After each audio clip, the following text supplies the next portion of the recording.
thriving cattle ranch on the island of Kaho, a ranch that was the dream of Angus MacPhee.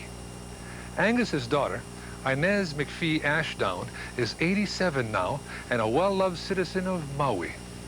A few weeks ago, she visited Kaho again for the first time in 47 years. The song you'll hear was written especially for her to honor her love for Kaho. This is a story of her homecoming.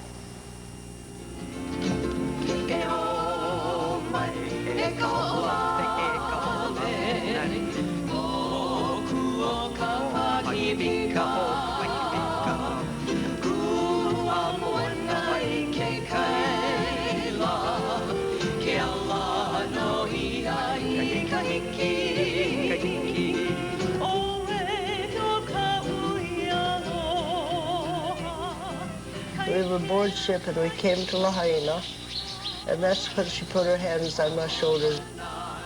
I don't know why. I guess this is fate. Why in the world did a child from Cheyenne come here and be knighted by the Queen? That's how I thought about it. And then be told, teach my people aloha.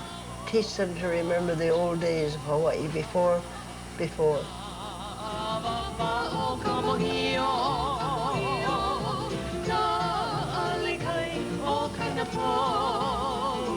Inez never forgot these words. Queen Liliuokalani spoke them to her when she was 7 years old. The Queen had come to see Hawaii's first Wild West show, starring champion roper Angus MacPhee from Wyoming. Angus MacPhee never left Hawaii. He ranched on Maui, but soon wanted to tame the rough lands of Kaho. It took a few years, but in 1919, his dream came true. I drove this little roadster down across to Lahaina, and he came in. He was standing up in the rowboat, waving the lease.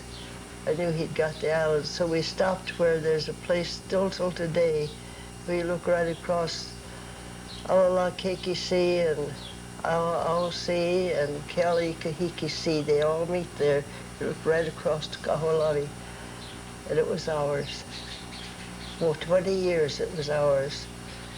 My father and I are some of those rare people who worship the land because God created it and we're supposed to live off of it. You're supposed to have your gardens, your livestock, your poultry and things like that. You're supposed to live off the land. See, we're ranchers. Way back in our family of MacPhee, we're ranchers from Scotland. And the land means everything to you. He said, oh, God, if I could just bring that island back to life. Why did people ever do this to this land? I could take care. Then there was in Kahala with Johnny Konohono and all that. Sure. He passed away. Good to see and you. then used to ride horses. Inez reminisced with friends who helped her father ranch on Kaho. Their memories are as vivid today as they were 60 years ago. Remember, Papa used to grow a beard so he wouldn't get the sunburn? Sure, no sunburning there, you know. It was quite a place. Yeah. Yeah, I can see it. Yeah. My eyes too is so. How old are you now? 80, almost 86. Almost. Well, I'll be 87 come December. I'll be in February. This February coming, this year coming.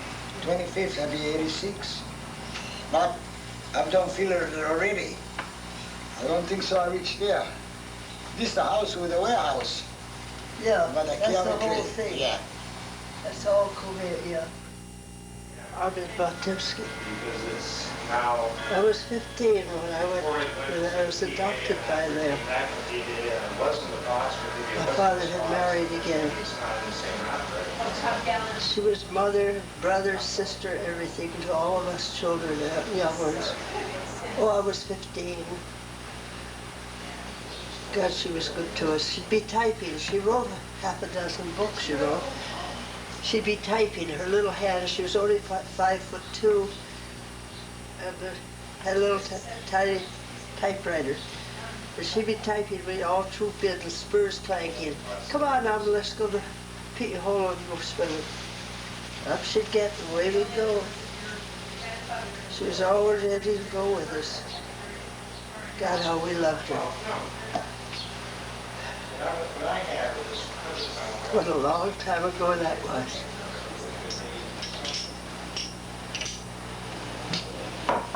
The old rope and hands that were so steady are now so unsteady they shake. Look at that. I don't like to be old and sick. But anyway, it was a good family. All the families were good. Loved them all. And the first time I went rope in the corrals at Haleakala Ranch in 1915, I hadn't roped in a long time. And Errol, my adopted brother, her brother, and Lorna and I, we were blood brothers. Lorna cut our wrists and we held our wrists together in a circle and swore blood brotherhood. Then we burned the cuts with, Chinese punk so it wouldn't bleed, and then we put them in the fountain so to take the burn away. We were blood brothers. And the first day I went in the corrals, Holy Errol said to me, Jackie, you probably won't rope very well. You haven't been on a horse or anything for a long time. You take my mare and she'll do the work. And you'll look fine in there among all those people. So I did that. Oh boy, they thought I was a chip off the old block because I could rope so well and the horse went so well. It was all because her brother, my adopted brother, he was 5 years younger than I have a beautiful picture of him. All those pictures are up there at his son's place in Makawao. What a wonderful life it was. So that's the way the world goes.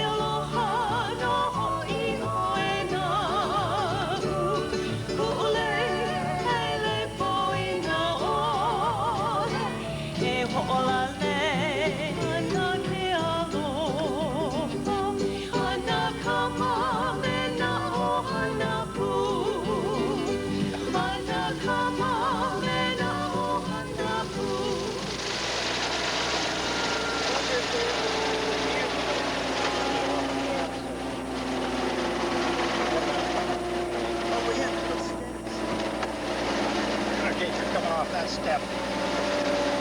Oops, sorry. Okay, you're on Kaho. Okay. Rather rocky area, so. Yeah, what you don't see as well as you did is kind of awkward. But that's all right. Hello, land. We're going to come over here to the left, Mom. There's a little bit more room over here. Is this where the warehouse was? Yeah. Wonder what we could find to take home.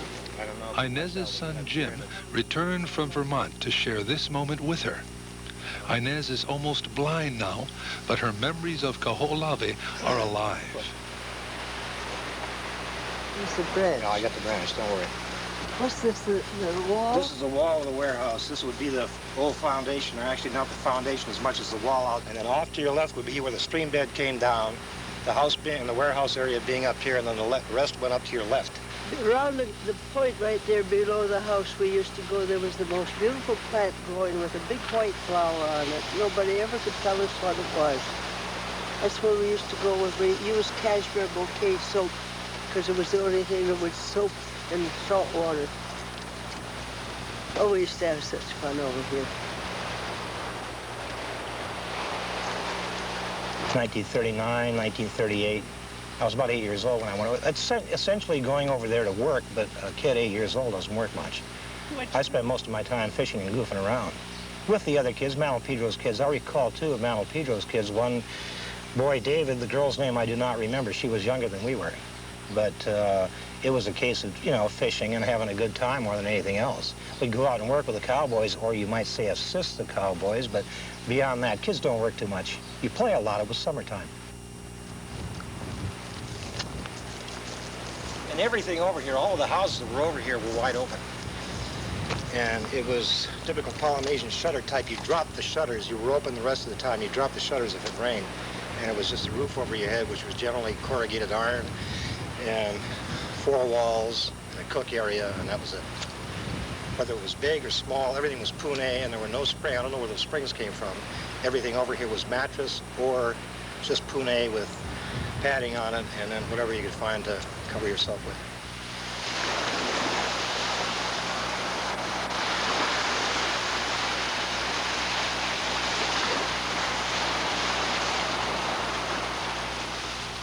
Feels good. I kind of like the whole place. I always used to think maybe one day I'd go back, and I came back. Not every time you get back where you wanted to be. I regret that the home is gone. I don't like where I live.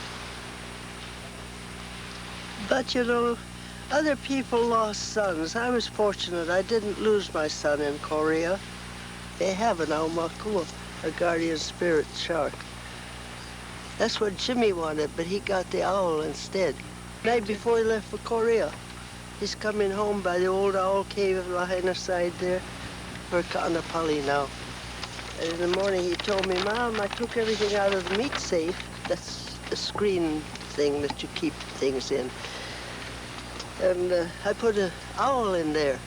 So I went and talked to the owl and gave it food and water and all, and we're taking him to the plane to go on his first way to Korea. And we didn't hear from Jimmy how long he was gone. And I was coming home. I always said the rosary on the way home when I was coming 3 to 11 shift. And I was by Okumehami.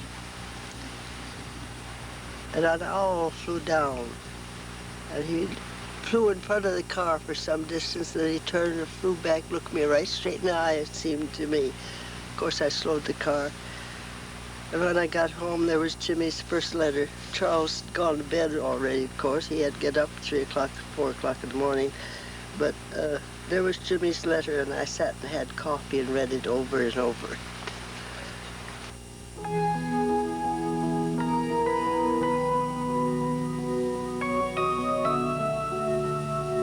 Yeah, it was a good place.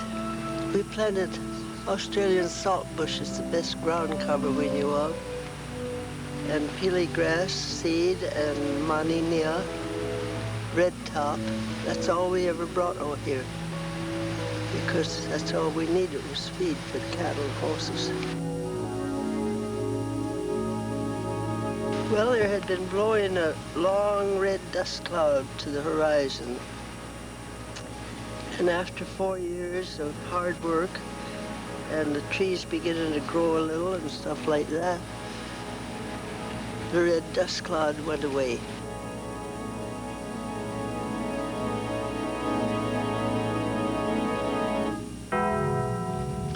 In 1941, the U.S. government claimed Kaho olawe for defense purposes. Inez and her father left the island, believing they would return when the war was over. The government has retained jurisdiction of the island ever since. No, we had wonderful years over here, and I am so regretful. When they took the island, I have never suffered so much anger and distress and hatred. I hated everybody, and it was absolutely wrong because everybody had taught me don't have hatred. I made a kahea. In Hawaiian, a kahea is 5 days of prayer. Oh God, take away the things that are wrong. The Queen had told me many times, she told us children, throw the opala, the trash of anger and disappointment and so on, throw it from the garden of your heart and let only the golden blossoms all grow there. And it was all so foolish. But now I'm older, I have better sense. I wish no one any harm. At last I know what she meant when the Queen said, live aloha. You do throw the opala from the garden of your heart. You don't envy or anything when you do that. Just aloha lives there. I see God in you, God is in me, and God is in all he creates. And you live that. When you can live that, you're pretty close to God. No, I'm right with you. You're with your shoes? That's no problem. And then you're just right down into the water. Oh, isn't that perfect? Oh, how lovely. Oh, boy. There is an island where the waves come smoking in from the profound depths of the vast Pacific Ocean. So serene, so beautiful is that God Island that the wild waves become calm and soothed within its realm and caress its beaches while they whisper songs of infinity beyond the blue horizons. These are the words of Inez Ashdown. She once called this island home.